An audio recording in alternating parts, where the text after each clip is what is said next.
Okay. Today we have to cover the HCP unit cell structure and packing efficiency. HCP stands for the hexagonal close packing. So ये मैंने उस time करवाई नहीं थी आपको जब मैंने सीसीपी करवाया था, मैंने कहा था आपको बाद में करवाऊंगा। एफसीसी स्ट्रक्चर हमने कर ली थी पर एचसीपी स्ट्रक्चर तो की थी पर उसका यूनिट सेल नहीं किया था। What is the structure of unit cell and what is the packing fraction. Now CBSE syllabus में इंक्लूडेड नहीं है बट कंपटीशन में काफी क्वेश्चन आए हुए हैं, तो इसको अब करते हैं। तो सबसे पहले तो मैं थोड़ा ब्रीफ इंट्रोडक्शन पैकिंग का दे देता हूं कि what is the hexagonal close packing. हालांकि हमने किया हुआ है पर फिर भी थोड़ा ब्रीफ इंट्रोडक्शन दे देते हैं। तो हम सबसे पहले लेयर 1, लेयर 2, लेयर 3 की टर्म में इसको डिस्कस करते हैं। So this is the layer, ठीक है, लेयर 1 या इसको बोल सकते हैं HCP in 2 dimension. This is the HCP in 2D। तो ये स्फीयर्स प्लेस्ड है, एटम प्लेस्ड है। तो आप देख सकते हैं कि यहाँ पर जैसे सपोज करो ये एक जो आपका स्फीयर है, it is touching the 6 spheres, तो कोऑर्डिनेशन नंबर 6, तो एक हेक्सागोनल को फॉर्म कर रहे हैं। अगर मैं इनके सेंटर्स को भी मैं आपस में कंबाइन करता हूं तो एक हेक्सागन को फॉर्म करते हैं। तो therefore it is called the HCP in 2 dimension. और कोऑर्डिनेशन नंबर इस सेंटर वाले एटम का कितना है, that is 1 2 3 4 5 6, coordination number is 6। Now ये तो 2 डायमेंशन में है। जब 3 डायमेंशन में इसकी हमने प्लेसिंग को किया था तो हमने क्या करना था, जो ट्रायंगुलर वॉइड्स है उसको हमने कवर करना था। सपोज करो इस ट्रायंगुलर वॉइड्स को मैं कवर कर रहा हूं। ओके, तो अगर मैंने यहां पर ट्रायंगुलर वॉइड को कवर किया है, ओके, तो मुझको इस किस्म की लेयर जो है सेकंड लेयर मिल गई। नाउ सेकंड लेयर कलर, जो सेकंड लेयर की यहाँ जो सेकंड लेयर है that is of the red colour. अब ध्यान से देखो, यहां पर 2 टाइप्स की वर्ड आपके पास क्रिएट हो गई है। एक तो ये वर्ड है, this is the word, okay, and एक ये वाली वर्ड है, this is one type of word, ठीक है। इसको बोलते हैं टेट्राहेड्रल वर्ड।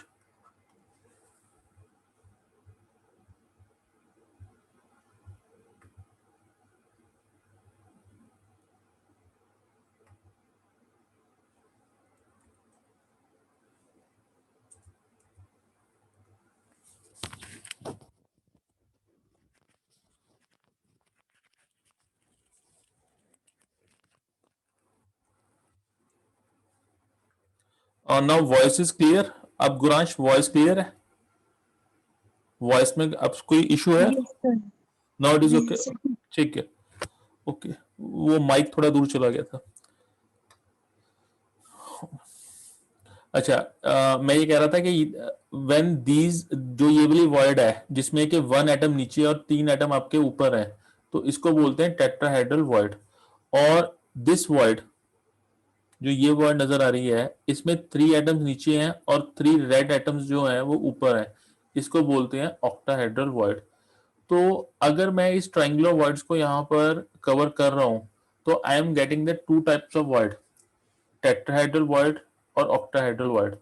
अब मेरे पास चॉइस है, अगर मैं थर्ड लेयर की प्लेसिंग करता हूँ या तो मैं टेट्राहेड्रल वर्ड्स को कवर कर दूं या मैं ऑक्टाहेड्रल वर्ड्स को कवर करूं। तो सपोज करो मैं ऑक्टाहेड्रल टेट्राहेड्रल वर्ड्स को कवर करता हूँ, तो अगर मैं टेट्राहेड्रल वर्ड्स को यहाँ पर कवर करना स्टार्ट करूंगा कि इसके ऊपर एटम को यहाँ पर प्लेस किया, यहाँ पे एटम प्लेस किया, ओके, तो अगर आप देखोगे तो जो थर्ड लेयर है, जो that is identical with the first layer, जो आपको ग्रीन कलर के स्फीयर्स एटम नजर आ रहे हैं, they are placed on the this first layer. तो यानी कि अगर मैं टेट्राहेड्रल वर्ड्स को कवर करूंगा तो मुझको ए लेयर मिलेगी। This is the first layer A, उसके बाद में ये बी लेयर आ गया और जो थर्ड लेयर है वो ए लेयर मिली अगर मैं टेट्राहेड्रल वर्ड्स को कवर कर रहा हूं। तो उस किस्म की पैकिंग को आप बोलते हैं that is called the hexagonal close packing. But suppose करो मैं ऑक्टाहेड्रल वर्ड्स को कवर करना स्टार्ट कर दिया मैंने, if I am covering the octahedral words, तो मुझको क्या मिलेगी, एक नई लेयर मिलेगी। I would be getting a new layer which is not identical with the first layer. Okay, बाद में जब भी मैं इसके वर्ड्स को कवर करूंगा तो मुझे ए लेयर मिलेगी। तो ए बी सी, देन मुझको फिर ए लेयर मिलेगी, देन बी सी। तो उसको क्या मिलेगी, वो कौन सी पैकिंग होगी, that will B CCP, cubic close packing, या वो एफसीसी यूनिट सेल को जनरेट करेंगी। तो एफसीसी यूनिट सेल तो हमने कर लिया था, यहां पे हमने क्या करना था, एचसीपी यूनिट सेल। तो दिस वाज द इंट्रोडक्शन। अब एचसीपी यूनिट सेल जनरेट होता है हेक्सागोनल क्लोज पैकिंग से। अब उसकी शेप कैसी होती है, शेप उसकी इस किस्म की होती है, this is the hexagonal unit cell. अगर मैं स्फीयर की फॉर्म में दिखाता हूं तो कुछ इस किस्म का होता है, 1 2 3 4 5 6 स्फीयर एक हेक्सागन को फॉर्म करते हैं, सेंटर में एक स्फीयर प्लेस्ड होता है, उसके नीचे 3 स्फीयर प्लेस्ड है जो कि इसकी टेट्राहेड्रल वॉइड्स में प्रेजेंट होते हैं, और नीचे अगेन 7 आपके स्फीयर्स होते हैं। तो समथिंग लाइक दिस, ये बेसिकली उसका एक यूनिट सेल फॉर्म किया, क्योंकि ये तो एटम्स की फॉर्म में है, या आप कह सकते हो स्फीयर्स की फॉर्म में है, बट एक्चुअली में यूनिट सेल कैसा होगा, तो वो इस किस्म का होगा। और अगर मैं उसको एक एटम्स की फॉर्म में शो करता हूँ, एटम सेंटर्स की फॉर्म में, तो इसके साथ ये एक बेटर फिगर है इसकी, अगर आप ध्यान से देखो तो 1 2 3 4 5 6, the 6 atoms are forming the vertices of a regular hexagon। और सेंटर में बीच में क्या प्रेजेंट है, एक 7th आपका एटम प्रेजेंट है जो कि सबको टच कर रहा है, यानी कि इसका ये 6 एटम्स को टच कर रहा है, एक हेक्सागन को फॉर्म कर रहा है। उसके बाद में क्या है, ये 3 एटम ऊपर प्लेस है। अब ये कहां पे प्लेस्ड है, ये ऑक्टाहेड्रल वर्ड्स में, सॉरी टेट्राहेड्रल वर्ड्स में प्रेजेंट है। अब इसकी जस्ट सपोज करो, इसकी प्लेसिंग कहां पे होगी, इसकी प्लेसिंग इस सेंट्रॉइड पे होगी, जो ये वाला आपका ट्राइंगल है इसके सेंट्रॉइड पे। ये वाला कहां प्रेजेंट होगा, ये यहां पर प्रेजेंट नहीं होगा, ये इसके सेंट्रॉइड पे प्रेजेंट होगा, फिर यहां पे कोई प्रेजेंट नहीं होगा। ओके, फिर ये प्लेस कहां पे होगा, ये वाला इसके सेंट्रॉइड पे प्रेजेंट होगा, यानी कि अल्टरनेट जो आपके यहाँ पे ट्राइंगल नजर आ रहे हैं, उनके सेंटर्स के ऊपर ये एटम्स क्या हैं, प्लेस्ड है। फिर उसके आप ऊपर आपका, फिर ये 6 एटम्स उस तरीके से आ सकते हैं, बीच में एक एटम होता है, यानी कि बेसिकली ये चीज क्या है, this is the A layer, फिर उसके बाद में क्या आ जाता है, बी लेयर, फिर उसके बाद में a layer, A B A. तो this is the unit cell representation. अब उसके आगे चलते हैं, rank of HCP unit cell के, जो एचसीपी यूनिट सेल है इसमें number of atoms per unit cell कितने होते हैं, तो उसको देखते हैं। HCP has 6 atoms per unit cell, इसका जो रैंक है 6 है। अब वो कैसे है उसको देखते हैं। 3 atoms for a triangle in the middle layer, जो ये वाले 3 एटम है, दिस वन, ये एक मिडल लेयर को फॉर्म करते हैं, और ये तीनों के तीनों इसी यूनिट सेल के लिए हैं। तो इनकी कंट्रीब्यूशन क्या होती है, 3। ये किसी भी यूनिट सेल को शेयर नहीं करते, तो इनकी कंट्रीब्यूशन क्या होगी, 3। उसके बाद जो आपके कॉर्नर्स वाले एटम है, लाइक दिस दिस, ये कॉर्नर्स के एटम है जो कि हेक्सागन के कॉर्नर्स पे प्रेजेंट है, तो उनकी कंट्रीब्यूशन कितनी होगी, वो 1/6 होगी। अब 1/6 कैसे होगी उसको समझो, वो इस फिगर से समझते हैं। अब ये कॉर्नर पे एटम प्रेजेंट है, this atom is present at the corner. अब ये कितने यूनिट सेल से शेयर हो रहा है, this is the first unit cell, इससे शेयर हो रहा है, सेकंड यूनिट सेल ये हो गया, थर्ड ये हो गया, ठीक है, और ऐसे ही 3 इसके ऊपर भी होंगे। तो यानी कि this atom is shared by the 6 unit cells. तो इसके लिए इसकी कंट्रीब्यूशन कितनी होगी, 1/6। ये बात समझ में आती है कि जो एटम आपका कॉर्नर पे है, लाइक दिस वन, कि ये वाला जो है इसकी कंट्रीब्यूशन कितनी है, 1/6, वो इस फिगर से समझ में आता है। दिस इज ओके, ये क्लियर है। अब ये ऐसे एटम्स हैं कितने, 6 तो ये हो गए, ठीक है, जो ऊपर आपकी ए लेयर वाले, ठीक है, बी नहीं, फिर ए, 6 ऊपर है 6 नीचे है, तो टोटल कितने होंगे, 12। तो 12 इंटू 1/6, तो वो कितने हो गए आपके, 2। ये बात समझ में आती है, दिस इज ओके। उसके Yes. बाद, हाँ, उसके बाद में finally there is 1/2 of an atom in the centre of both top and bottom. एक ऊपर है और एक आपका ये नीचे है, लाइक दिस, ये एक आपका एक टॉप पे है, एक आपका बॉटम पे है, ये वाला आइटम,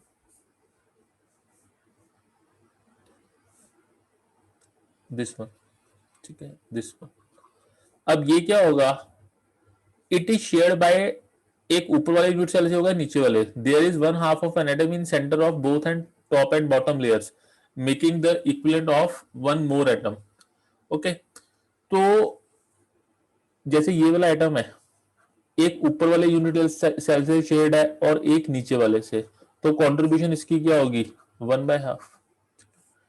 ओके, और है कितने, अब ये दो है, एक ऊपर एक नीचे है, तो 2 into 1/2 that is equal to 1। तो 3 प्लस 2 प्लस 1, तो रैंक कितना हो गया, 6। यानी कि there are 6 atoms per unit cell of HCP। ये बात समझ में आ गया कि इसमें आपके 6 एटम्स पर यूनिट सेल है। This is okay. जो बार बार हमने MCQs किए थे उसमें हमेशा पूछते थे कि नंबर ऑफ एटम्स HCP में कितने होते हैं, तो 6 होते हैं, लाइक दिस। ये क्लियर है इतना? यस। चलो, ये स्ट्रक्चर तो एटलीस्ट क्लियर है ना कि स्ट्रक्चर बन कैसे रही है। This is okay. तो उसके बेसिस पे हमने रैंक निकाल लिया। अब आता है packing fraction. Packing fraction of HCP unit cell.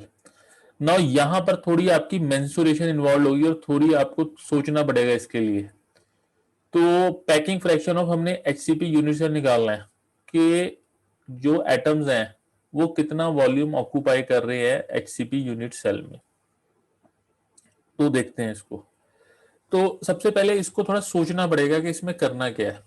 सबसे पहले तो यहाँ पर 6 एटम्स हैं, वो मुझे पता है कि इसमें टोटल एटम्स कितने हैं, 6। पर यूनिट सेल में कितने होते हैं, 6।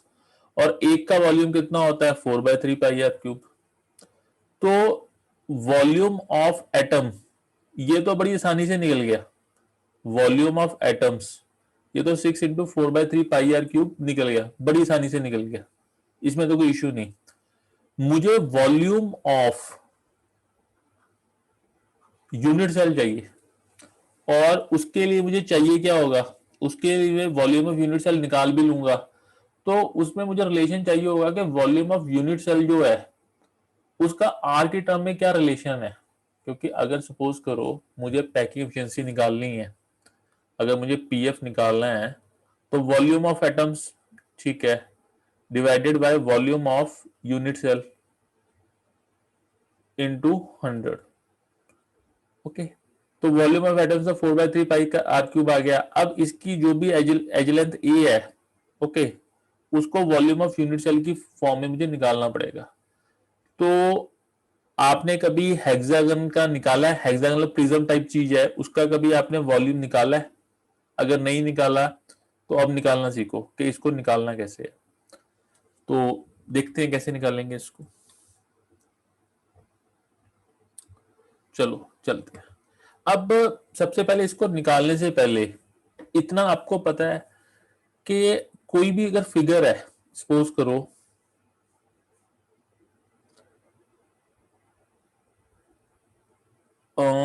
ये बेस एरिया है, this is the base area, ठीक है, और इस बेस एरिया को मैंने ऊपर एक्सटेंड कर दिया इस किस्म से, और ऊपर सिमिलर एक बेस एरिया बना दिया, ठीक है। थोड़ा पहले इजी से चलते हैं, इसको रहने दो, थोड़ा मुश्किल होएगा ये। इसको सपोज करो एक सिलेंडर की बात करता हूं मैं। सिलेंडर कैसा होता है, सिलेंडर बड़ा सिंपल होता है कि ऊपर आपका क्या होता है, एक सर्कल होता है, नीचे सर्कल होता है, ठीक है। इसका एरिया कितना है, पाई आर स्क्वायर। नीचे वाला का पाई आर स्क्वायर ही होगा एरिया, क्योंकि सर्कल तो सेम ही रहेगा। और हाइट क्या है, h। तो अगर मैंने इसका वॉल्यूम निकालना है तो वॉल्यूम क्या होगा, area of cross section into h, तो यानी कि पाई आर स्क्वायर इंटू h। दूसरे शब्दों में कि अगर मैंने किसी भी फिगर का, मतलब मेरे पास में कोई भी सॉलिड है, उसका मैंने अगर वॉल्यूम निकालना है तो मुझको उसका एरिया ऑफ क्रॉस सेक्शन चाहिए और कितनी हाइट तक है वो चाहिए। यानी कि volume of any 3D figure, वो क्या होगा, area of cross section that should be constant, वो कांस्टेंट आना चाहिए, इनटू इट्स हाइट। तो वो volume of any 3D figure होगा। ये बात समझ में आती है? Volume of any 3D object क्या होगा, जो कि यूनिफॉर्म होनी चाहिए, नॉन यूनिफॉर्म की बात नहीं कर रहा हूं। Area of cross section should be same. तो area of cross section into height, that will be the volume of 3D figure. ये बात समझ में आती? अब ये मेरे पास क्या है, एक हेक्सागन है। अगर सपोज करो इस हेक्सागन का नीचे वाला एरिया मैं फाइंड आउट कर लेता हूं किसी भी तरीके से, और उसको इसकी हाइट जो है h उससे मल्टीप्लाई कर दिया, तो वॉल्यूम निकल गया मेरा, वॉल्यूम निकल गया। ठीक है, वो निकल जाएगा, वो that is not the problem. But problem क्या है, प्रॉब्लम मैं ये चाहता हूं कि जो वॉल्यूम है, जो एरिया है और जो हाइट है वो आर की टर्म में है, क्योंकि ऊपर मेरा जो वॉल्यूम ऑफ एटम्स है वो आर की टर्म में है, एरिया भी आर की टर्म में आ जाएगा, वो भी कोई प्रॉब्लम नहीं, पर हाइट को मुझे आर की टर्म में निकालना पड़ेगा। पहली बात तो कॉन्सेप्ट समझ में आ गया कि वॉल्यूम अगर मुझे निकालना है इस यूनिट सेल का, तो एरिया ऑफ क्रॉस सेक्शन निकाल लूंगा, नीचे वाला एरिया निकाल लूंगा और उसको हाइट से मल्टीप्लाई कर दूंगा, तो volume of HCP unit cell मुझको मिल जाएगा। अब वॉल्यूम को पहले निकालना है, ठीक है, उसको देखते हैं। देखो यहां पे सॉल्यूशन है, मैं रीड करता हूं। रेडियस ऑफ ईच स्फीयर क्या है, r, that is okay. R from the figure it is clear a is equal to 2r, ये आपस में टच कर रहे हैं। अगर पिछला फिगर भी देखो तो यहाँ पे ये आपस में टच करते हैं।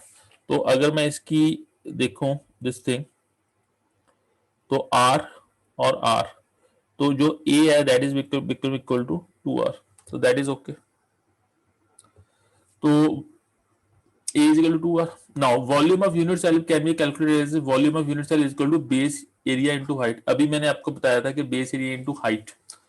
Now base area of regular hexagon क्या होगा, 6 into area of equilateral triangle. Now जो बीच में एटम बैठा हुआ है, अगर इसको वर्टिसेस को कनेक्ट करता हूं तो obviously this is 2r, this is also 2r, क्योंकि आपस में टच कर रहे हैं और ये 2r तो है ही है, तो ये एक किस्म का इक्विलेटर ट्राइंगल बन जाता है।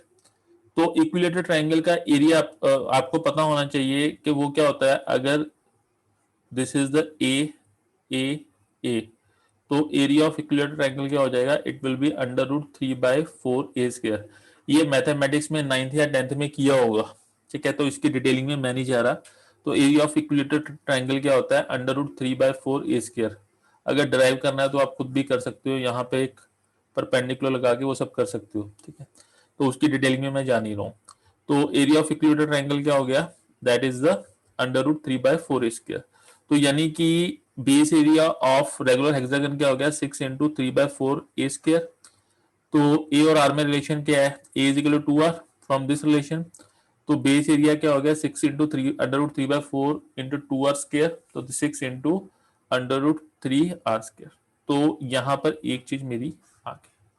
इसमें कोई इश्यू है, जो बेस एरिया मैंने निकाला है दैट इज 6 × √3r²। ये बेस एरिया में कोई प्रॉब्लम है तो पूछो।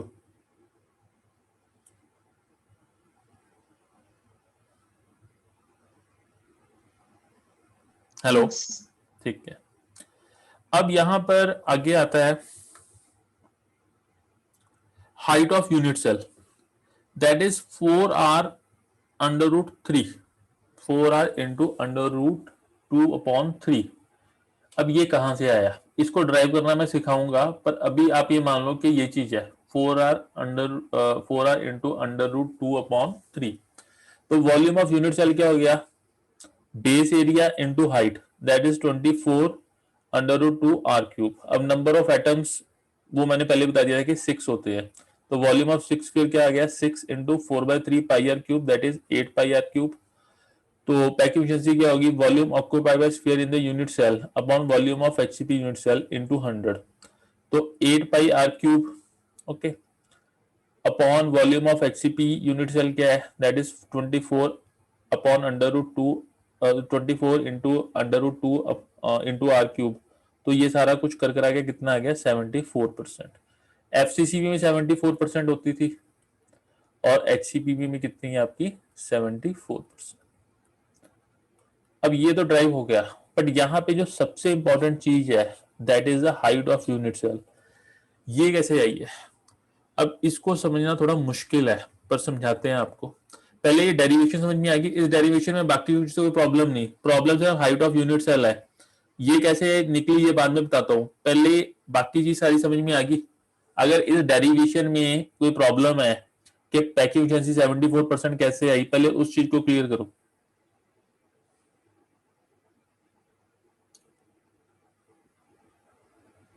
इस डेरिवेशन में या कोई प्रॉब्लम है कि 74% पैकिंग एफिशिएंसी कैसे आई इसकी?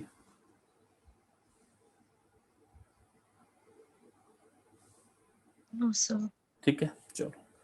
अब ये जो हाइट ऑफ यूनिट सेल निकाली है, ये कैसे है, दिस इज इंपॉर्टेंट और थोड़ा समझना मुश्किल भी है, इसको समझते हैं इसको। तो उसके लिए क्या करते हैं, इस हाइट को हम सीवी ले सकते हैं। सपोज करो अगर मैं यहां से बॉटम लाइन से, ठीक है, सेंटर ऑफ दिस एटम से इसका सेंटर ऑफ एटम लेता हूं और from this atom to this atom, this is c, तो हाफ तक कितना हो जाएगा, सी बाय टू। बिल्कुल ऑब्वियसली बात है कि अगर पूरी सी है हाइट, तो हाफ कितनी हो जाएगी, सी बाय टू। ये बात समझ में आती है, दिस इज ओके। अब एक ना लोगों को यहां पर गलत फहमी है, वो गलत फहमी क्या है कि जो ए लेयर है, this is the A layer का एटम, फिर बी लेयर का एटम इसके ऊपर है डायरेक्ट, और सी लेयर का फिर ए लेयर तीसरी वाली आ गई, मतलब जो थर्ड लेयर है दैट इज ए लेयर, वो ऐसे है। ठीक है, तो अगर मैं यहां से लेके यहां तक की हाइट देखता हूं तो it is are, 2r, are, तो जो टोटल हाइट कितनी होगी दैट इज 4r। ठीक है, और हाफ हाइट कितनी होगी that is 2r। It is wrong, ये गलत है। वो गलत क्यों है, ये एटम एक दूसरे के ऊपर प्लेस्ड नहीं है, मतलब जो बी लेयर है वो डायरेक्टली इसके ऊपर प्लेस्ड नहीं है, वो इसके डिप्रेशन में है। अगर मैं इसको अगर दिखाऊं आपको, it is placed under depression. ये जो एटम है ये तो ए लेयर है, जो बी लेयर के एटम है ये टेट्राहेड्रल वर्ड में प्रेजेंट है। आप ये देखो, ये डायरेक्टली इसके सरफेस पे प्रेजेंट नहीं है, इसके डिप्रेशन में प्रेजेंट है। Are you getting my point? Okay, तो मतलब ये डायरेक्टली इस तरीके से नहीं है कि इसकी हाइट को मैं ऐसे ऐड कर दूं कि this is r, this is r, ठीक है, this is r, this is r, this is r, total 4r नहीं होगा, उससे कुछ कम होगा। आर यू, इतनी बात समझ में आ रही है मेरी कि this will not be 4r, it will be less than 4r, क्योंकि ये इसके अंदर डिप्रेशन के अंदर प्रेजेंट है। ये बात तो समझ में आती है इतनी। तो अब वो हाइट निकालने का तरीका क्या है उसको समझो। ये तो मैंने आपको बता दिया कि c बाय 2 है। अब इसके आगे चलते हैं, देखो ध्यान से, इस फिगर में थोड़ा क्लियर है ये चीज। नाउ इस सेंटर से लेके ये जो टॉप लेयर है यहां तक का 2r डिस्टेंस है, दैट इज ओके। इसका भी ये 2r ही होगा, नो इश्यू। अब ये जो बी लेयर होगी यहां से लेके इसका जो सेंटर पॉइंट होगा एटम का, diagonally, this will be diagonally, ये कोई लीनियर नहीं है क्योंकि ये थोड़ा अंदर को है, इट वुड बी 2r। इतनी बात तो समझ में आती है कि ये r होगा, ठीक है, ये r होगा, तो टोटल कितना हो जाएगा 2r। ये तो बात समझ में आती है कि डायगनली ये क्या होगा, 2r डिस्टेंस होगा, दिस इज ओके। अब देखो आगे, सी बाय ए रेशियो का मतलब क्या है, C is the height of the unit cell, C by A ratio बोलते हैं इसको। अब जैसे यहां पर a is equal to B है, पर b is not equal to c, मतलब इसका कहने का मतलब क्या है कि जो ये वाली हाइट्स हैं, मतलब दिस लेंथ है, नीचे वाली लेंथ तो सारी इक्वल है, पर जो c है वो इसके इक्वल नहीं होगा। अब a is equal to 2r, ठीक है, c हमने निकालना है। इस वाली फिगर को कंसिडर करो, दिस वन। यहां पर क्या है, बेसिकली ये इस एटम को कंसिडर करने की बात कर रहा है, this one.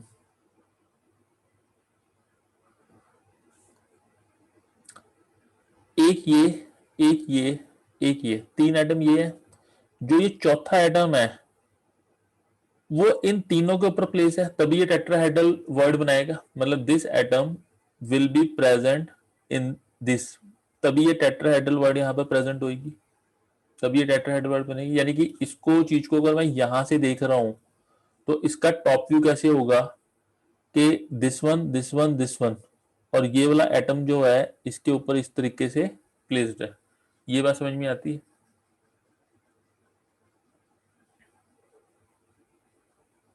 Hello? Yes, sir. ठीक है। नाउ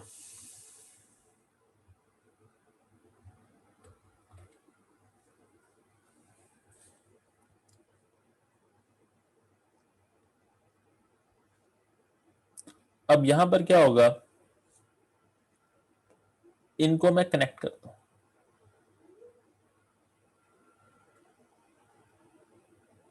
इस तरीके से, ठीक है। मैंने इसको कनेक्ट किया और जो ये सेंटर पॉइंट है इसको, जो ये इसका सेंटर पॉइंट है इसको किया।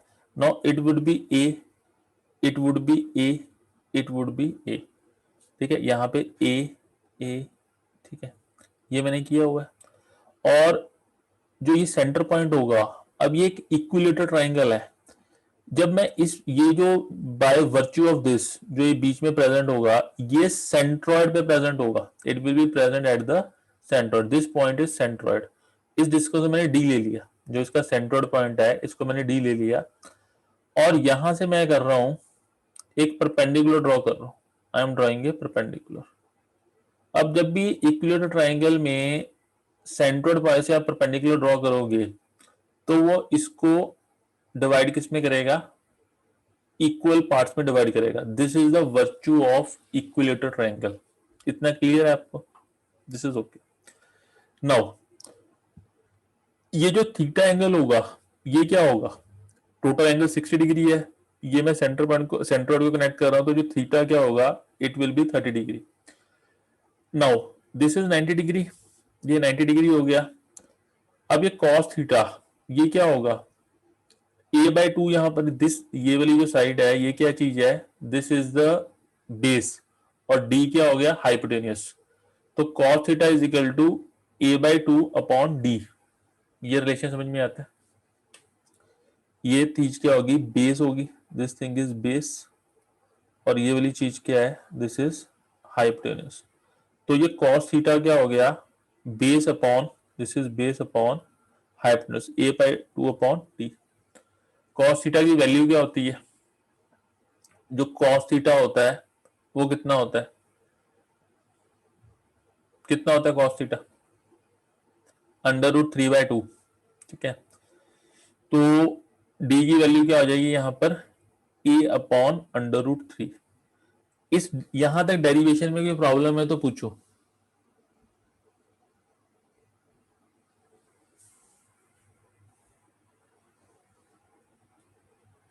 मैंने बेसिकली किया क्या है, मैंने ये जो आपको ट्राइंगल नजर आ रहा है, दिस ट्राइंगल, उसमें एक डी डिस्टेंस को फाइंड आउट किया है। उस डी डिस्टेंस की इंपॉर्टेंस क्या है इस चीज को समझो। जो डी, ये जो डी डिस्टेंस है, जो ये पॉइंट जहां पे डी खत्म हो रहा है और जो इसका ये पॉइंट खत्म है जो सेंटर पॉइंट है, दे आर कोइंसाइडिंग, इसकी इंपॉर्टेंस यही है। Are you getting my point? मैं दोबारा से रिपीट करता हूं अपनी बात को।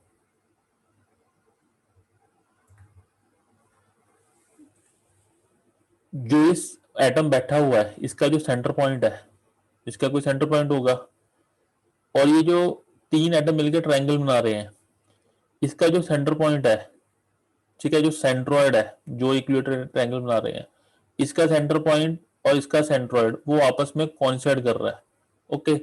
उस डिस्टेंस को मैंने यहां पर फाइंड आउट किया, ठीक है, डी। ये बात समझ में आती है आपको? कॉर्नर एटम से, इस कॉर्नर एटम से वो डी डिस्टेंस को मैंने फाइंड आउट कर लिया कि इस कॉर्नर एटम से वो डी डिस्टेंस कितना है। ये बात समझ में आती है?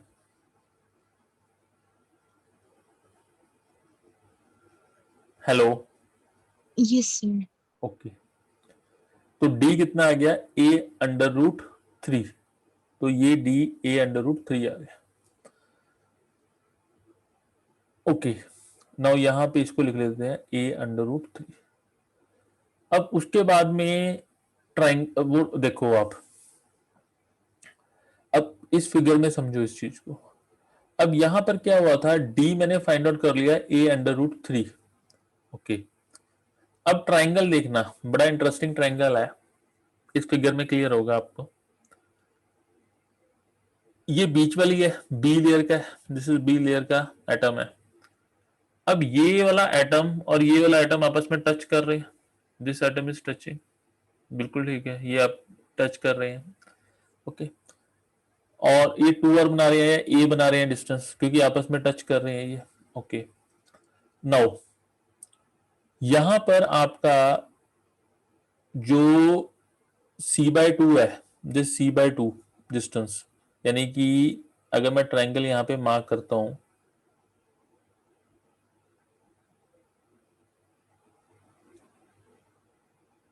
ए बी, ठीक है, और जो डी डिस्टेंस है वो कौन सा डिस्टेंस है, आप ये लगा के चलो कि दिस इज द डिस्टेंस। या इस फिगर में समझाता हूं, जस्ट वन मिनट।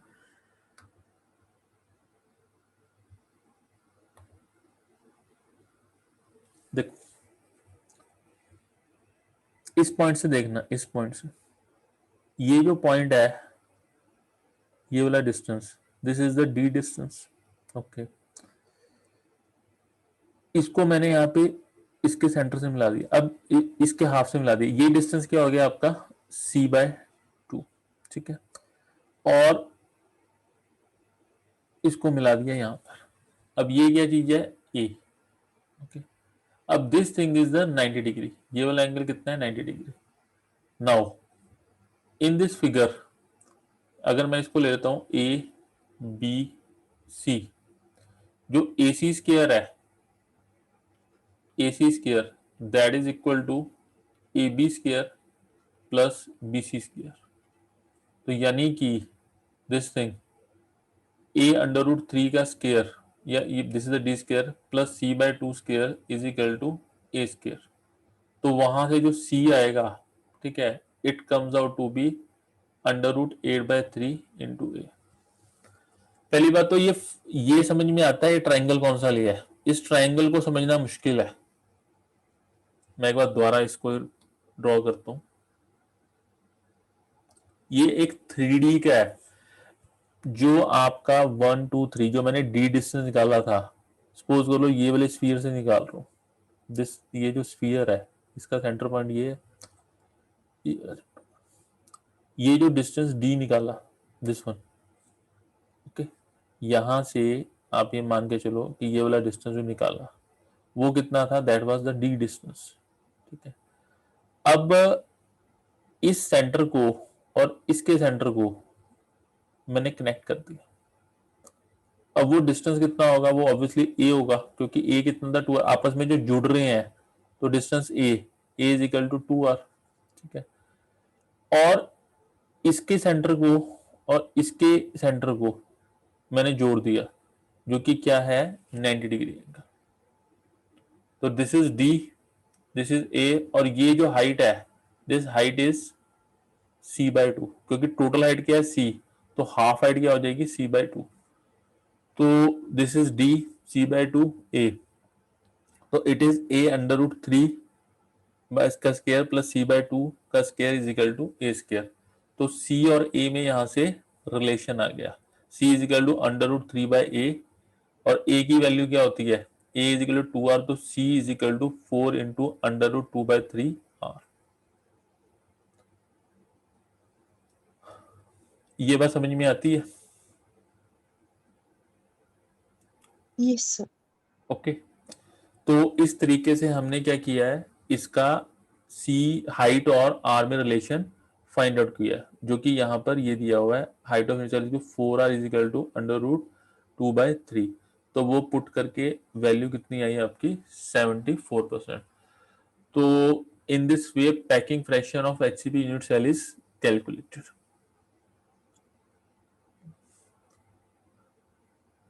फिर उसके बाद में इसमें जो टेट्राहेड्रल एंड ऑक्टाहेड्रल वॉइड्स है, उसकी लोकेशन इंपॉर्टेंट है। तो इसमें नंबर ऑफ एटम्स कितने हैं पर यूनिट सेल? This are 6। तो टेट्राहेड्रल वर्ड्स कितनी होती है? ट्वाइस होती हैं, तो इट शुड बी 12। और ऑक्टाहेड्रल वर्ड्स कितनी है? जितना आपका रैंक होता है, तो दैट इज 6। तो टेट्राहेड्रल वर्ड्स कितनी होगी? 12 और ऑक्टाहेड्रल वर्ड्स 6। तो व्हाट इज द लोकेशन? अब लोकेशन की बात करते हैं। तो अभी आपको थोड़ी देर पहले ही बताया है कि जो ये वाला, this is the A layer, this is the B layer and again this is the A layer. अब ये जो एटम है, दिस एटम बी लेयर, ये इन 3 एटम्स के ऊपर प्लेस्ड है। ओके, ये 3 एटम्स के ऊपर प्लेस्ड है, तो वो टेट्राहेड्रल वर्ड बना रहा है। It is making the tetrahedral void. तो कितनी टेट्राहेड्रल वॉइड बनाएगा? तो आप ये देखिए कि 3 इस तरीके से प्लेस है, ठीक है। तो इट इज मेकिंग द,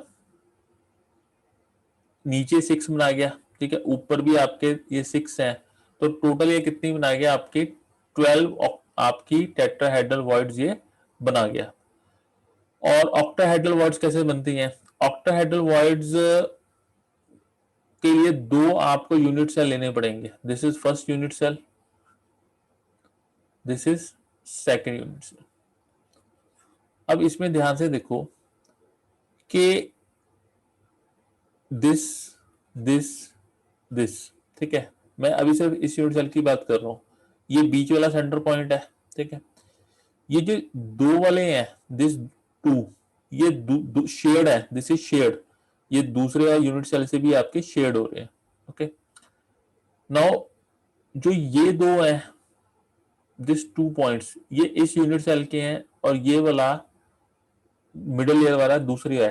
तो टोटल 1 2 3 4 5 6, ये 6 आपके जो हैं एटम्स हैं, और ये मिलके एक ऑक्टाहेड्रल वॉइड को फॉर्म कर रहे हैं। They are forming one octahedral void. अब यहां पर क्या होगा? यहां पर आपको कंट्रीब्यूशन चेक करनी पड़ेगी। अब इस तरीके से तो 1 ये बन गई, ऐसी सेकंड इसकी बन जाएगी, थर्ड ये बन जाएगी, फोर्थ ये होगी, फिफ्थ ये होगी, सिक्स ये होगी, टोटल 6 ये होगी, और 6 ऐसे ही ऊपर होंगी। वो तो 12 बनती है, पर 12 नहीं होगा, आपको कंट्रीब्यूशन चेक करनी पड़ेगी। ये जो 2 एटम है और ये जो सिंगल है, ये तो इसी के लिए है, ये तो किसी और से शेड नहीं, ये वाला तो शेड होता है, पर ये दोनों तो सिर्फ इसी के लिए है। ये वाला इसके लिए है, और ये दोनों वाले भी आपके जो 2 हैं ये भी शेड है। तो वो कॉन्ट्रीब्यूशन अगर आप चेक करोगे तो आपका ऑक्टाहेड्रल वर्ड्स कितनी आएंगी? वो 6 आएंगी, 6 पर यूनिट सेल।